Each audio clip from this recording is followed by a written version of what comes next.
Dead Space is a game I've come to appreciate more and more throughout the years. When I first tried out a demo of it back on the PS3, in what seemed like a lifetime ago, I didn't really like it. This was because I was a dummy and didn't realize I had to dismember the necromorphs to kill them. That was literally it. Eventually a friend explained that to me and encouraged me to give it another try. I did so, and thought it was pretty good. Eventually another friend encouraged me to play through it again with the plasma cutter only.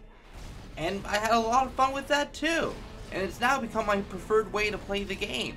But it wasn't until replaying it recently that I truly came to appreciate how solid of a game Dead Space really is. In almost every aspect, it has aged gracefully. And with a Dead Space remake officially confirmed, what better time is there to talk about Dead Space? Let's start with the graphics. This is one of the first things you see in this game, and it's beautiful. The beams of light shining through the chunks of broken rock. Your destination calmly floating at the end of it. This game came out in 2008, and this still stuns me. This game is filled with tons of these visually stunning moments that just make you stop in awe before you come back to the realization that you're isolated and no one can hear you scream. The Ishimura itself is really detailed in both the design of the ship and also its environmental storytelling. This ship feels like a real place. Every section of it is handcrafted and connected. One of my favorite details is at the start and end of every chapter where you see a blueprint of the ship. While it highlights where you're going to be going next, it all just comes together to make the Ishimura feel like a real functioning spaceship. Dead Space also has one of the best in-game HUDs I have ever seen. All your information is displayed either on your suit or in front of your character. But who is your character and what is the story? Well, I am so glad to assume that you are asking. You play as Isaac Clarke, a space engineer with a really high-tech spacesuit. You are responding to a distress call from a mining ship called the USS Ishimura. His main reason for being there is that his girlfriend Nicole was stationed there and he's going to just check up on her like an absolute Chad. But it takes no time at all for everything to fall apart when you get there. Your ship crashes and you are immediately attacked. From here on out, you and the two remainders of your crew, Captain Hammond and Kendra, try to finish their mission while finding a way off the ship. It's a simple but effective premise for a horror story. But that's also my opinion. Horror for me doesn't need to be complicated or psychological to be good. Sometimes all you need is an isolating setting and a helpless situation. But getting off the ship is not a simple task. Besides the monsters, there's fighting between your crew members, you all get separated, and someone keeps messing with Hammond's comms. For every problem you solve on this ship, another one pops up. Like first you have to get the tram working, and then you have to go through an infested medical deck to get the captain codes to get more access to the ship, but then the ship needs to be refueled. But then you have to fix the gravity centrifuge so you don't crash. But then you start running into an asteroid field and have to calibrate the auto turrets. It's just one thing after another. At some point you have to send out an SOS beacon, and it works, but the ship you come in contact with then gets infected because an escape pod that Hammond ejected earlier comes in contact with it, which then causes it to crash into the Ishimura, which then introduces necromorphs on crack. Anything that can go wrong, does go wrong, and it creates such a hopeless feeling to everything happening. On top of that, you start hearing whispers and Kendra starts hallucinating. Why is that? So glad to assume that you are asking. It's all due to something called the Marker, an alien artifact that really is the cause of all these monsters. But that's not even the crazy part. Turns out, the Ishimura was specifically here to find this marker, knowing it would turn people into alien mutants, because the Ishimura is ran by a religious cult that believes in a conspiracy that the marker will help them in the next step of human evolution, and that the government is hiding this from the people. As far as explanations in a horror story goes, it's interesting. You even run into one of the cult members who's very devout and goes out of his way to make your time on the Ishimura just absolutely peachy. And that just leaves us with the gameplay, which feels just as good now as it did back then. Sure, on the surface it seems a little slow and clunky, but that's intentional. It's a survival horror game, and Isaac is an engineer, not a soldier. Also, look at what he's wearing. He's essentially Iron Man with 15% of the mobility. Melee is in the same vein, but all you can do is stomp and flail your arms in desperation. Dead Space has a great variety of weapons and enemies. Weapons I know less about because usually I only play with the plasma cutter. That's just what I've gotten used to. So let's talk about the enemies, which are absolutely terrifying. I mean, sure, slashers, lurkers, and even brutes are pretty non-threatening after the first couple of times. But then you get into the more interesting enemy types, like swarmers, who can easily drain your health if you're not careful. You also got enemies that can spawn other enemies, like infectors that resurrect corpses, or guardians that spawn pods that shoot stuff at you, or pregnants. Yes, that's what they're really called. And they spawn enemies if you shoot them in the torso. There's also dividers, which fall apart into smaller enemies when you shoot them, so they're fun. Then you got the different variations of slashers, like ones that can take more damage to ones that can sprint at you with inhuman speed. Those were the necromorphs on crack I were talking about earlier. The enemies alone give this game enough variety to keep it interesting, but then you have the actual levels themselves. In the process of this review, I took notes from each chapter on moments I liked and didn't like, and at some point, I just stopped bothering because almost every moment in this game was enjoyable. Well, with the exception of a second turret segment in the later half of the game that I didn't really enjoy too much. It kind of felt like padding, but whatever, that's one moment. When I can hardly find anything to complain about, and plenty to love, then how can I say anything else other than Dead Space is still an amazing horror game? But to really make my point, here are some of the highlight moments from this game. The first introduction of the Infectors is awesome. It happens right behind some glass so you can't stop it. It forces you to watch as it resurrects a corpse. And then you are made to deal with that corpse. And if you are not quick, it will resurrect more corpses and you'll just get overwhelmed. It establishes immediately that you should go for these guys the second you see them. Chapter 9 has this really fun puzzle in the engine room where you have to get some sci-fi mumbo-jumbo called a singularity core. And yet again, there are two huge flames shooting out of the ship that will bring you to a crisp. You can shut them off, but to do so, you have to shoot out the fuse boxes along the wall. To do that, you gotta move these two engine parts, but you can't pull them backwards.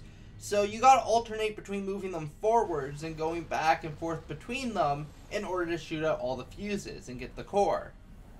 There's this one chapter where the premise of it is that there's this huge elevator you gotta keep riding to get to the different floors within that section of the ship. Each time you get on the elevator, you get attacked, but you got no choice. You gotta keep riding this elevator to move throughout the ship. And it creates this incredible sense of tension each time you step back on it. It's great. Then you got all the zero-G moments, which are probably my favorite thing about this game. It gives me this feeling of disorientation that no other game has pulled off so perfectly. There's one early on where you're outside of the Ishimura, moving from cover to cover to protect yourself from asteroid debris, and because you are outside, you are running on limited oxygen as well, so you gotta keep moving. There's another puzzle where, for sci-fi reasons I don't understand, you have to align these satellite dishes, which not only involves finding the working parts, but removing all the broken ones. All this while you get attacked, by the way. One of my favorite zero-G moments just overall is where you have to send out this distress beacon, but there are 4 tethers that you have to break on top of placing the beacon itself. And part of this process has you walking on a suspended asteroid, not only to place the beacon, but to get outside of the ship to break the 2 tethers. And if that weren't enough, you got leapers to dodge, and a machine that's holding the boulder that can, well, just kill you in one hit if you're not careful. Another great zero-G moment is in Chapter 3, where you have to fix the centrifuge and more sci-fi mumbo-jumbo I don't understand. You know what, I'm going to simplify this. You have to put the spinny thing in the hole, but it's spinning too fast, like Sonic fast. So what do? You use your stasis and then you put it in. You just ram that in there. But while you try to do so, necromorphs are jumping at you, and because of 0G, they can come from any direction. Thankfully, there's tons of explosives just lying around in convenience. But it don't stop there. Fixing the centrifuge and turning on the gravity does turn on the oxygen, but now you can't jump across the room anymore. So now you have to take the long way, which means dodging a spinning part of the centrifuge you just fixed. And then once you're out of there, you're given very little time to breathe before a giant tentacle monster grabs you by the feet and tries to drag you back to its hentai palace.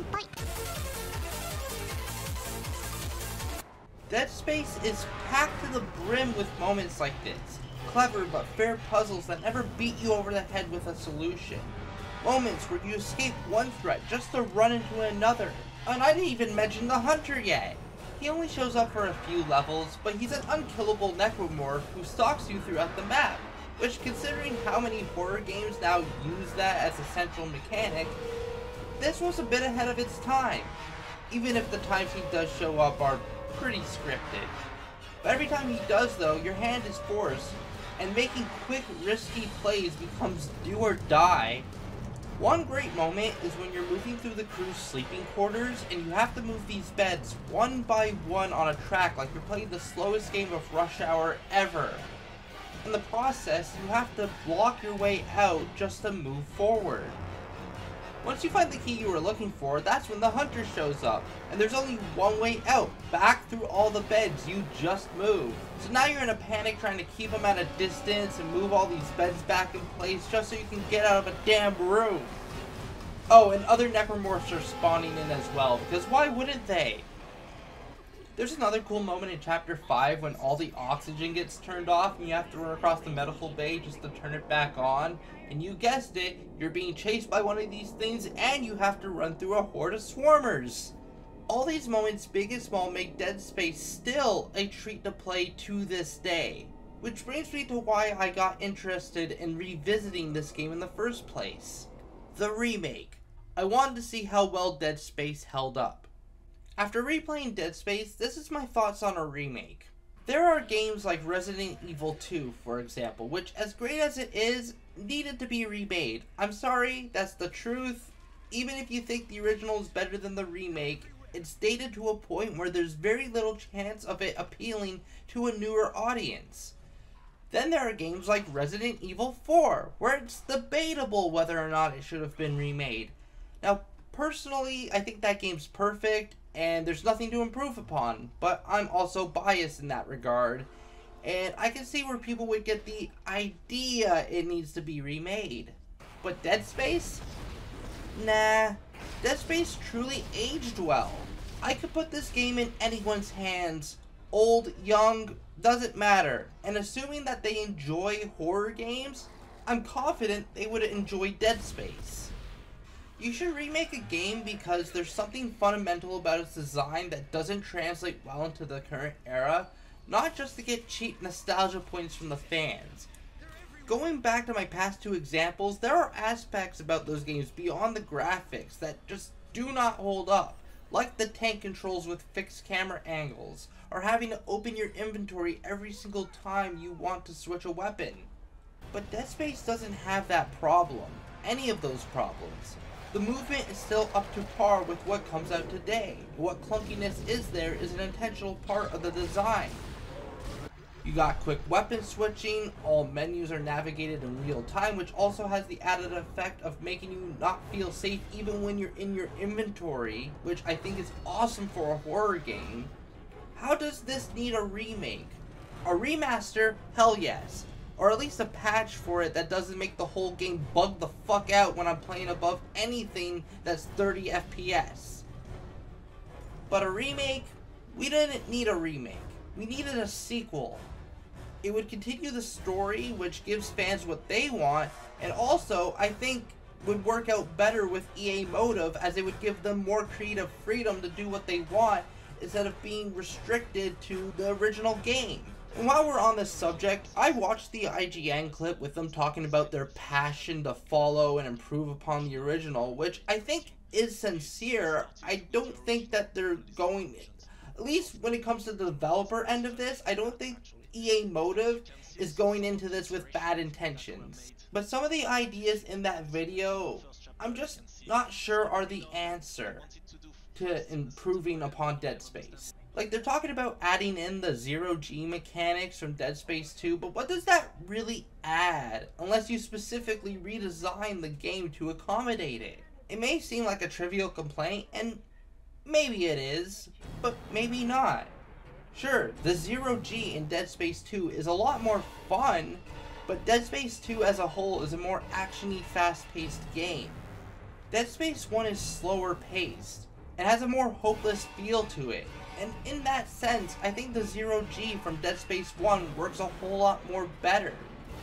I know that wasn't grammatically correct, I don't care. You're not supposed to be a badass in this game. So it's appropriate that even when you are given something cool like zero-G, you still have constraints that you have to work around. You still have to walk on a surface, and if you want to jump, you need to plan out those jumps because you're vulnerable every second you're in air. Some of that would be lost if you replaced it with Dead Space 2 zero-G. There's also talks of adding in cut content, which is something that sounds cool on paper, but is also kind of tricky. I mean, if something got cut, usually it was cut for a reason.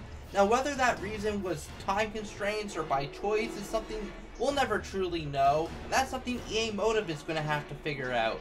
But it's still going to be tricky, because adding something into the plot just because it was originally an idea at some point doesn't make the story better. But ultimately, we'll see how that pans out. Oh, but at least it won't have microtransactions. Like, thank you, EA. Thank you for not adding in microtransactions into a remake of a game that never had them in the first place. Even though you still have them in a lot of your highest selling franchises, might I add, that are marketed towards kids. It just seems like most of the mindset when it comes to how to improve on this game is just to take stuff from later games and add it in.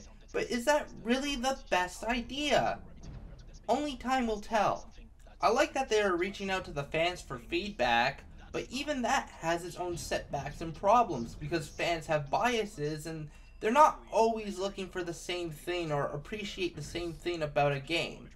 Like, you may have someone encouraging you to do more Dead Space 2 stuff because Dead Space 2 is their personal favorite in the series. But they may not be thinking about how that undermines what Dead Space 1 kind of does better than the second game. Again, only time will tell, and I'll admit, at this point, I'm kind of just nitpicking. So, going back to something I said at the beginning of this video, when I first played Dead Space, I did not enjoy it. And looking back at that, it leaves me perplexed as to how I ever came to that conclusion. Because when I analyze Dead Space and everything it has to offer, the enemies, the weapons, your abilities, the way you upgrade your stuff with modules that are also used to open up extra doors for loot, forcing you to make a choice on how you use them. The insane amount of thought that must have went into the Ishimura's design, the presentation that still holds up to this very day, in tons of well thought out and creative moments, all I think to myself is that this game is a horror classic, and any horror fan who hasn't played Dead Space is missing out. It's tense, soaked in atmosphere, and most importantly, it's just fun. Alright, so now it's time for the typical YouTube spiel. If you like this video, make sure to comment, like, subscribe, all the good stuff that makes a channel like mine grow. Because if you don't,